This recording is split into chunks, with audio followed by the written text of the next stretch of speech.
আসসালামু আলাইকুম ভিউয়ার্স, তোমরা সবাই কেমন আছো? আশা করি আলহামদুলিল্লাহ ভালো আছো। আমিও তোমাদের দিয়ে আলহামদুলিল্লাহ অনেকটা ভালো আছি। আজকে আমি রান্না করব পাট শাক।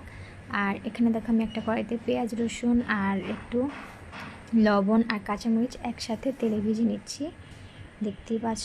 আর পাট শাক তোমাদের কাছে কেমন লাগে অবশ্যই কমেন্ট করে জানাবে।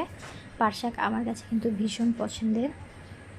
কার কাছে কেমন লাগে জানি না। অনেকে আছে তিতা পাট শাক পছন্দ করে, আবার অনেকে আছে মিষ্টি পাট শাক পছন্দ করে। আমার কাছে তিতা পাট শাক একদমই ভালো লাগে না, কিন্তু মিষ্টি পাট শাকটা আমার কাছে খুবই ভালো লাগে। আর বন্ধুরা, একটা সত্যি কথা বলতে, আমি সব রকমের শাক সবজি পছন্দ করি। আমি বিশেষ করে যত পদের শাক আছে সব শাকটাই আমি পছন্দ করি, আর সবজিটাও আমি সব সবজি পছন্দ করি। তাই শাকটা আমার কাছে ভীষণই প্রিয়। শাক হলে আমি পেট ভরে ভাত খেতে পারি। তোমরা কে এরকম শাক লাভার আছো তারা অবশ্যই কমেন্ট করে জানাবে, যারা যারা এরকম অনেকটা শাক পছন্দ করো। যাই হোক বন্ধুরা, আজকে আমি তোমাদের সাথে কথা বলতে বলতে পাট শাকটা রান্না করে নিচ্ছি। পাট শাক তোমরা কে কে পছন্দ করো, আর এইভাবে ভাজিটা কে কে পছন্দ করো অবশ্যই জানাবে। আমার কাছে কিন্তু এইভাবে ভাজিটা খুব ভালো লাগে। এই পাট শাক দিয়ে আরেকটা রেসিপি রান্না করে খাওয়া যায়, সেটা হচ্ছে পাট শাক দিয়ে ডাল রান্না।